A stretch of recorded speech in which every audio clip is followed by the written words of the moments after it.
श्री कृष्ण ने द्वापर युग में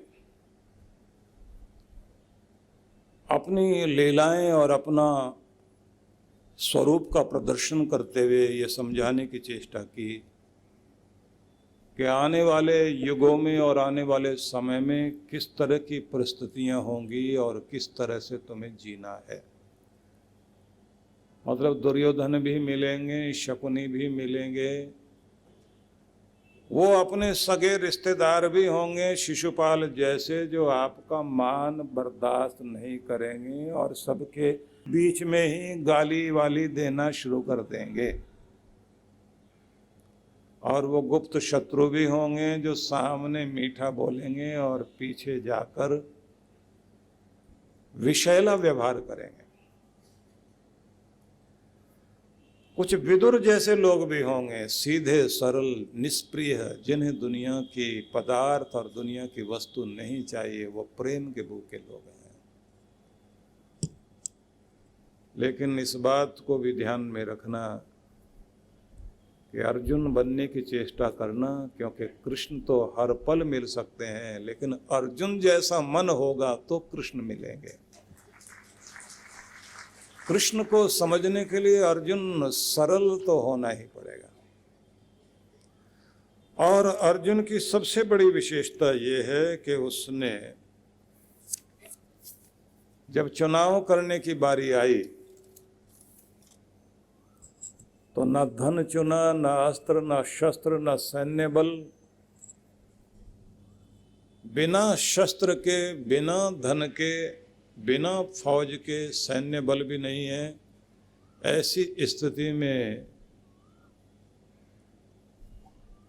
जो कृष्ण ये कहते हैं कि मैं तुम्हारे लिए लड़ूंगा भी नहीं, उनका चुनाव कर लिया। चुनाव करने में जीवन की ये बड़ी समस्याएं आती हैं कि हर पल जिंदगी दो राह पर जाकर खड़ी हो जाती है और आपको अपना रास्ता चुनना होता है। रास्ता जब चुनना होता है तो एक तरफ बहुत बड़ा आकर्षण दिखाई देता है, मीठी बातें करने वाले लोग दिखाई देते हैं, ऐसा ऐसा रिश्ता गांठते दिखाई देते हैं जैसे लगता है पता नहीं कितने जन्मों का बिछड़ा हुआ अपना कोई मिल गया, लेकिन होते हैं वो धोखेबाज। दूसरी तरफ बेचारा सीधा सरल इंसान भी होता है, या ऐसा भी रास्ता होता है जिसमें कोई आकर्षण नहीं दिखाई देता, लेकिन वो धर्म का, सच्चाई का मार्ग होता है। तो चुनाव करने में धर्म का चयन करना, क्योंकि कृष्ण ने भी ये कहा, अर्जुन अगर मैं तुम्हारे साथ आकर खड़ा हुआ हूं तो इसलिए क्योंकि तुम्हारा पक्ष धर्म का पक्ष है, नीति का पक्ष है, न्याय का पक्ष है, इसलिए मैं वहीं खड़ा होना चाहता हूं जहां न्याय की बात है, जहां सत्य की बात है, जहां धर्म की बात है। इसलिए कृष्ण के हाथ में जो शंख भी है वो पांचजन्य है, वो न्याय की आवाज है। पंचों की आवाज होती ना जैसे, वो न्याय की आवाज है। तो चुनाव करने में कभी गलती नहीं करनी चाहिए। आकर्षण के पीछे मत भाग जाना, जो सही है भले ही आकर्षण विहीन हो उसे चुनना। तो कृष्ण भगवान ने आने वाले युगों में कैसे जीना है ये भी दर्शा दिया। और आप लोग सब जानते हैं कि महाभारत की रणभूमि में 18 दिनों तक रण हुआ, युद्ध हुआ। 18 दिन के इस युद्ध में 18 अक्षौहिणी सेना लड़ी और दोनों तरफ के महारथी भी 18 थे। उन महारथी बड़े बड़े बुद्धिमान समझदार लोगों के पास बहुत कुछ शक्तियां थी। ऐसे में 18 दिन चलने वाले इस युद्ध में 18 अक्षौहिणी सेना का भी हनन हुआ, नाश हुआ, महारथी मारे गए। भगवान ने धन का नाश हुआ लेकिन धर्म को बचाया। तो हमें भी ये ध्यान रखना है कि हम सब लोग संघर्ष वाली दुनिया में रहते हैं।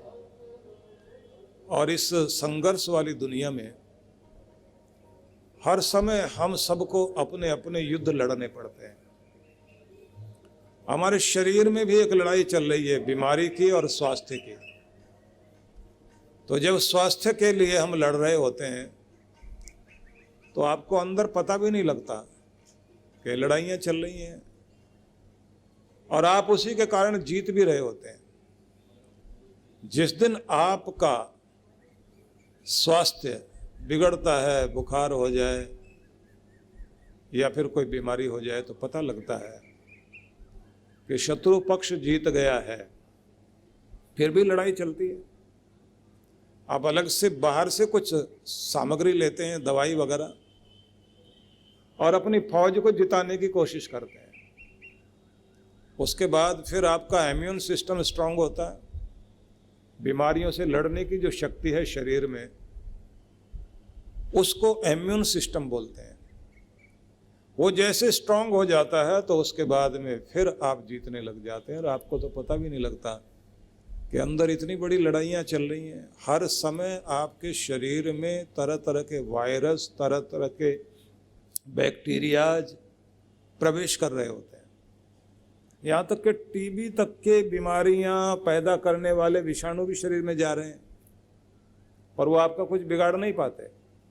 आपके अंदर के प्रहरी उसे वहीं का वहीं मार देते हैं और आपको स्वस्थ करते हैं। आपके मन में भी एक लड़ाई चल रही होती है, अच्छाई की बुराई की, ये करूं या वो करूं, आपको निर्णय करने पड़ते हैं। जैसे दो वकील लड़ रहे होते हैं, बिल्कुल वैसे ही आपके अंतःकरण के अदालत में हर पल लड़ाई चल रही होती है, और जो बुद्धि है आपकी, वो जज की तरह से डिसीजन लेती है कि भाई तुम्हारी बात भी सुन ली, यहाँ जाने से ये फायदा और ये नुकसान, तो उसके बाद में वो निर्णय लेते हैं। कभी कभी बाहर वाले लोग हमारे अंतःकरण को हिला देते हैं, जिसके कारण हमारे डिसीजन गड़बड़ हो जाते हैं। और ये याद रख लीजिए कि हमारा आज का सुख दुख पिछले निर्णय जो हुए थे, पिछले डिसीजन जो हुए थे, उसके कारण आज हम इस हालत में हैं। और आज अगर गलत निर्णय कर लिए तो फिर आगे जो हाल होगा वो उसी के आधार पर होगा कि आपने निर्णय क्या किए थे, डिसीजन क्या लिए थे। डिसीजन लेने का काम बुद्धि करती है। इसलिए भारत में ये परंपरा है कि महान पुरुषों के शरण में जाकर कोशिश करो कि उनका कृपा भरा हाथ हमारे माथे पर आए, जिससे हमारी बुद्धि सुबुद्धि रहे और हमारी अकल ठिकाने पर हो, तो निर्णय सही हो, जिससे हमारा भविष्य ठीक हो। हम हर जगह माथा रगड़ते हैं, माथा टेकते हैं जाकर, इसलिए कि प्रभु दुनिया हिलाने में लगी हुई अक्ल को अक्ल ठिकाने पर रहे, ये आशीर्वाद आप दो। तो भगवान श्री कृष्ण ने गीता में, क्योंकि गीता में भी 18 अध्याय हैं और ये 2018 चल रहा है, तो एक स्थान पर उन्होंने 18 श्लोक कहे दूसरे अध्याय में, जिसको स्थित प्रज्ञ के लक्षण और स्थित प्रज्ञ के संबंध में बोलते हुए उन्होंने बहुत प्यारे संदेश दिए। इनमें ही एक संदेश आज हम श्रवण करेंगे। एक संदेश पर हम लोग इस समय विचार करेंगे। ये संदेश विचार करने से पहले उसकी भूमिका हमें जान लेना बहुत जरूरी है। वो भूमिका ये है कि जब अर्जुन ने ये पूछा था कृष्ण से कि गोविंद मुझे आप ये बताइए कि जिनकी बुद्धि स्थिर रहती है, डामाडोल नहीं होती, जिनकी चेतना अडिग है, अडोल है, निष्कंप है, वे लोग जो परिस्थितियों को देखकर कांप नहीं जाते।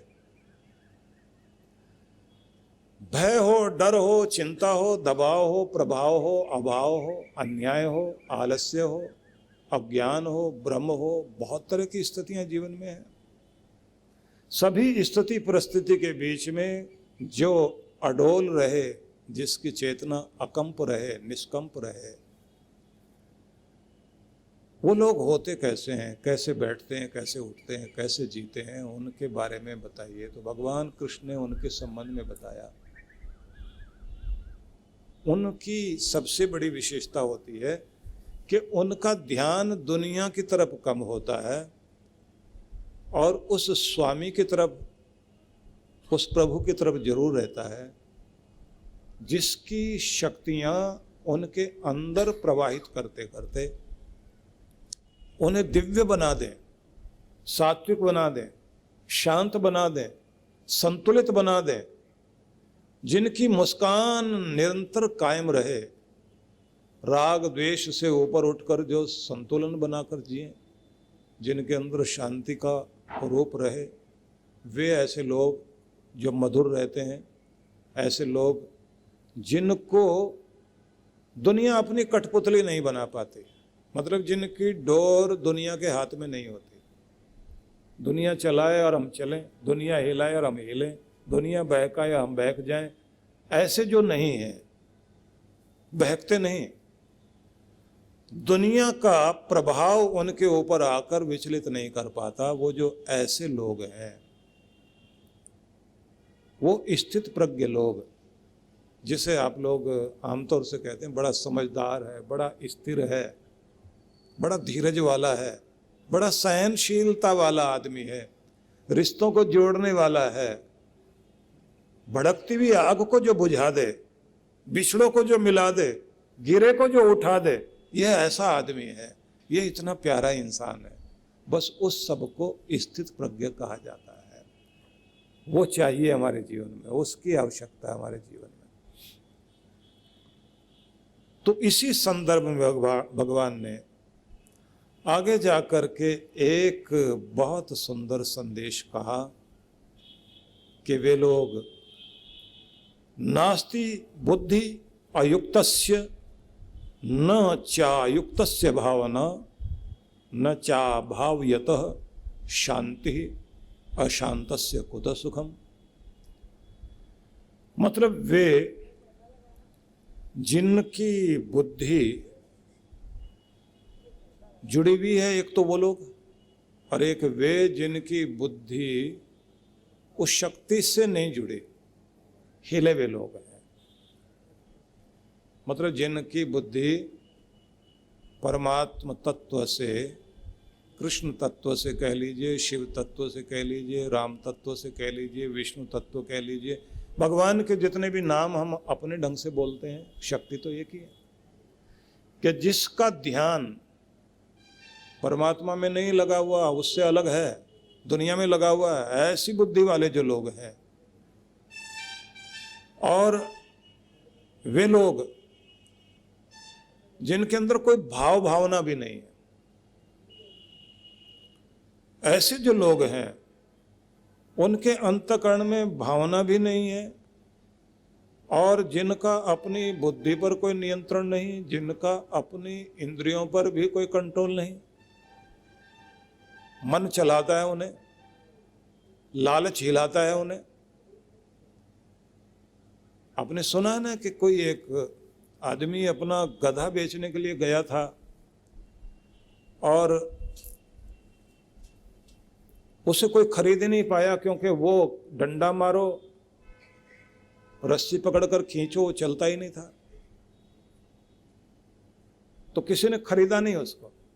शाम को एक ऐसा आदमी मिला, उसने कहा ये तुम्हारे काम का नहीं, मेरे काम का है, मैं इसको लेकर जाता हूं।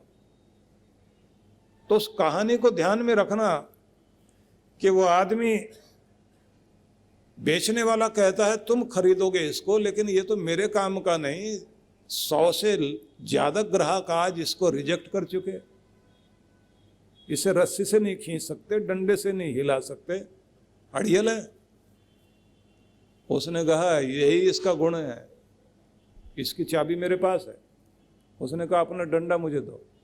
उसका डंडा उसने लिया, एक रस्सी ली साथ में, रस्सी लेकर उसने घास जो है डंडे में बांधा, बहुत अच्छा सा घास बांधा, और उसके बाद वो गधे पर बैठा और घास उसके मुंह के पास लटकाया।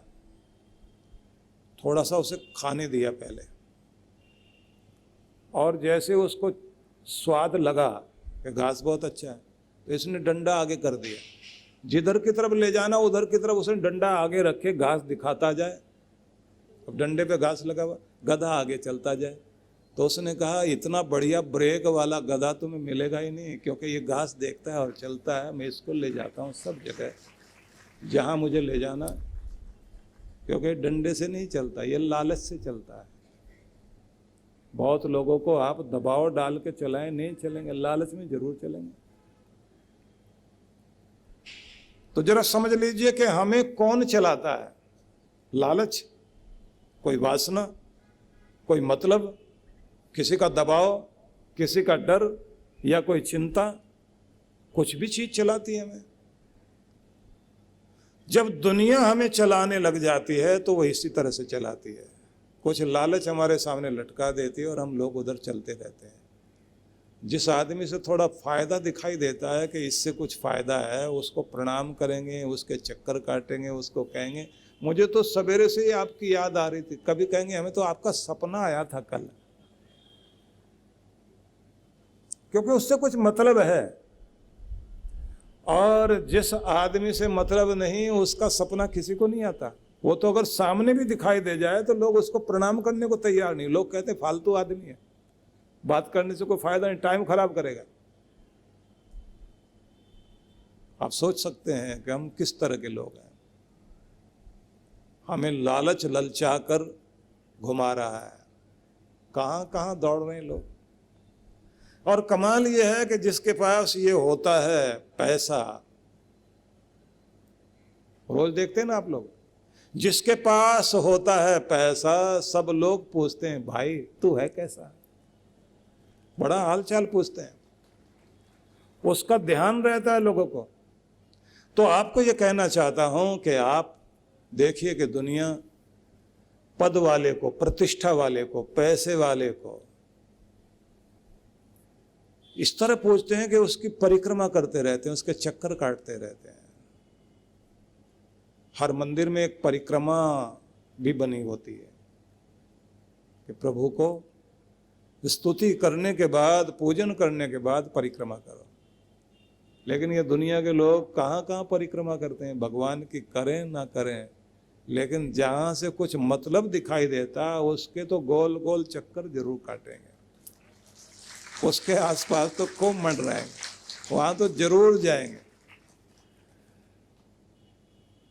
कुर्सी पर बैठा आदमी तो अलग बात है, कुर्सी से उतरने के बाद तो हालत अलग हो जाती है। पहले टाइम में होता था पटवारी वगैरह की बहुत कीमत होती थी, तो एक जगह पटवारी बैठा हुआ, जमीनों का हिसाब किताब हो रहा है, एक किसान बराबर में बैठकर ये जो भुने हुए चने होते हैं ना, वो लेकर वो अपने हाथ में उसको रगड़े और उसका जो छिलका फूंक मार के उड़ाए और फिर पटवारी के हाथ में दे खाने के लिए। चमचागिरी के बड़े तरीके होते हैं ना लोगों के। जीवन यानी निरंतर दौड़ भाग, तनाव, शारीरिक व मानसिक थकान। कुछ सुकून के पल हम सबको चाहिए, ऐसा सुकून जो हमें ताकत, स्फूर्ति और आंतरिक शांति से भर दे। ध्यान यानी मेडिटेशन एक ऐसा माध्यम है जिसके द्वारा मन को चैन, शांति और सुकून मिलता है। और अगर ये ध्यान प्रकृति की गोद में किसी सुरम्य और शीतल स्थान पर हो तो क्या कहने। आइए परम पूज्य सुधांशु जी महाराज और आदरणीय डॉक्टर अर्चिका दीदी के शुभ नेतृत्व में सीखें ध्यान की कुछ अद्भुत विधियां, जो न सिर्फ शरीर को शक्ति प्रदान करेंगी बल्कि आंतरिक शांति से भर देंगी। एक सुंदर अवसर है 5 दिवसीय ध्यान शिविरों में भाग लेने का और साथ ही लघु चंद्रायण तप में भाग लेने का। इन शिविरों की अनूठी बात है कि इसमें प्रमुख ध्यान की विधियां तो होंगी ही, जैसे प्राणायाम, स्वास्थ्यप्रद ध्यान, कुंडलिनी ध्यान, चक्र ध्यान, पिरामिड ध्यान, पंचकर्मा, विभिन्न यौगिक क्रियाएं इत्यादि, साथ ही साधकों को मंगल यात्रा, पूर्णिमा दर्शन, यज्ञ, धन्वंतरये नमः। प्राकृतिक चिकित्सा के साथ साथ दर्शनीय स्थलों के भ्रमण का भी अवसर मिलेगा। सबसे खास बात यह है कि साधक मनाली के एक अत्यंत खूबसूरत रिजॉर्ट में निवास करते हुए इन सब कार्यक्रमों में हिस्सा ले सकते हैं।